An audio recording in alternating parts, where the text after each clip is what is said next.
I hear the paging tone before the speakers light up. It is not the normal chime that cuts through the nurse station. This one is thinner, like a thread drawn tight inside my skull. It starts as a pressure behind my left ear, then blossoms into a single clean note too pure to belong to old ceiling speakers. Nobody else reacts. I look up from the chart I am scanning, waiting for the red indicator on the wall panel. Nothing. The ward stays the same. Fluorescent lights, the slow hiss of oxygen, the distant rattle of a cart. I swallow and the note continues, a private metronome. Mara sits across from me, tapping at the keyboard, lips moving as she counts meds. I say, quiet, did you hear that? She does not look up. Hear what? The tone stops so abruptly I flinch. A second later, the wall speaker finally clicks on with the usual static. Attention staff, please contact extension 249. Dr. Renner. Mara frowns at her screen. We do not have a Rainer on nights. I stare at the speaker grill, still feeling the phantom note buzzing in my ear. Maybe it's another service, she types, then shakes her head. Not in the system. The intercom goes silent. The ward continues breathing around us. I try to shrug it off, but the private tone has already changed something in the air, like I have been singled out. I work nights in a hospital because the nights are predictable. Fewer visitors, less noise. The suffering is still there, but it is contained, measured, documented. I can handle that. What I cannot handle is a sound that only I can hear. An hour later, it happens again. Pressure behind my ear, the thin note, then nothing. I watch Mara this time. I watch the techs. I watch the sleeping patients through the glass doors. No one flinches. Then the intercom clicks. Attention staff, please contact extension 249. Patient Lila Morno. My stomach drops. I pull up the census on my screen. There is no Lila Morno. I search admissions. Nothing. I search discharge. Nothing. Mara leans over. That is weird. It's said patient. I whisper. She shrugs, but her eyes stay on the speaker a moment too long. The system pulls names from somewhere. Maybe old data. Ghost in the machine. I want to laugh, but I cannot, because the name is not random to me. It is the name in the voicemail I cannot delete. I do not remember saving it. I do not remember receiving it, but it has been on my phone since last week, sitting there like a stone I keep stepping around. The caller ID is blank. The duration changes every time I look at it. I take my phone out under the counter and open voicemail. The entry is there. Oh no, no timestamp, no number. The title field reads Lila Morno. My thumb hovers. I should not press play at work. I press play. At first, there is only breathing, close to the microphone. Then a woman speaks, low and steady. If you are hearing this, you already met me. You promised you would not forget. Her voice sounds like it is coming from the inside of a paper cup. Do not answer when they say my name. If you answer, it counts. The message ends with a soft click. I stare at the screen. My pulse is loud enough to be its own intercom. I tap the entry again. The duration is different, longer by 3 seconds. I play it again. The breathing is the same, but the words shift. If you are hearing this, you already met me, she says. You promised you would not forget. Do not answer when they say my name. If you answer, it counts. He will say you already met. He will show you proof. I stop the playback. My mouth tastes metallic. Mara notices my face. What did it? Nothing.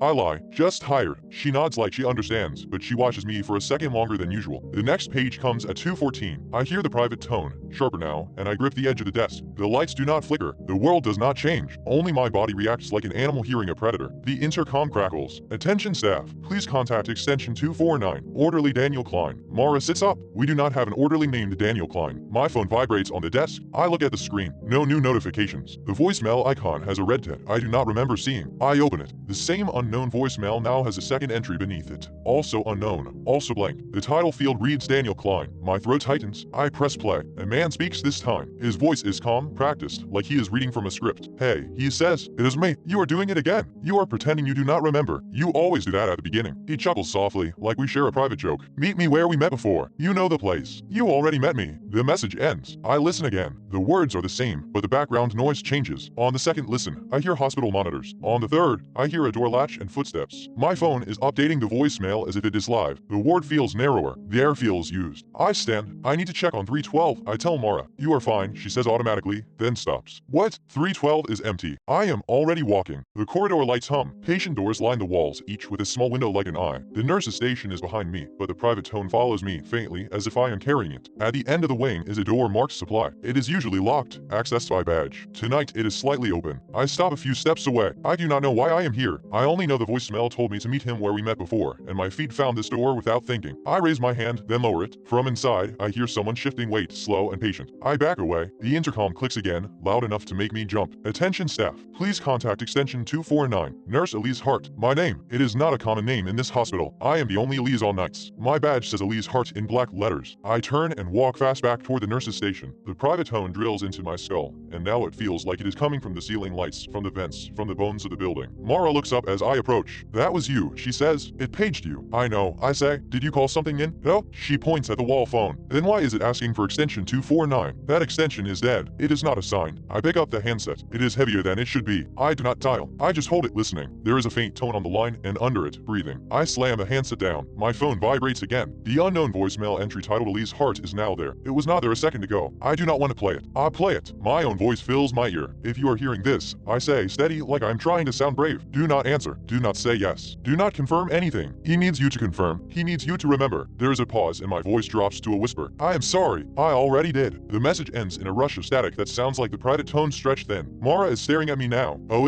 what is going on? I cannot tell her I just heard myself from a voicemail that did not exist until the intercom spoke my name. I cannot tell her the hospital is calling people who are not here, and my phone is acting like it is listening. I say I think the paging system is glitching. Mara watches my hands. Your hands are shaking. I tuck my phone into my pocket like it is something dangerous. I need a minute. I go to the staff restroom and lock the door. The mirror shows my face too pale under the harsh light. I run cold water over my wrists. The private tone is gone in here, and the silence is almost worse. I can hear my own breathing, and I cannot tell if it is mine alone. My phone vibrates. Voicemail notification. No, Daniel Klein. Updated. I press play with my thumb trembling. You are close, Daniel says, voice warm. You always hide in the same places. Do you remember the first time? You are wearing the same badge. Same tired eyes. He inhales. You said my name out loud and that is how it started. My stomach twists. A knock hits the restroom door. What? Mara calls. You have been in there a while. I do not answer. I cannot. The voicemail warned me not to answer when they say a name. It feels childish, superstition, but my body believes it. Mara knocks again. Elise, are you okay? My lips part. I stop myself. I swallow hard. Elise, she says, more sharply, like she is about to override the lock with a key. I step back from the door, heart hammering. Then another voice joins hers, too close to the wood. Elise Hart, a man says, gentle. It is me, Daniel. You can open. We are already met. My blood goes cold. Mara does not react to the second voice. She continues like she did not hear it. Elise, open the door. I press my palm to my mouth to keep from making a sound. On the other side, the man chuckles softly.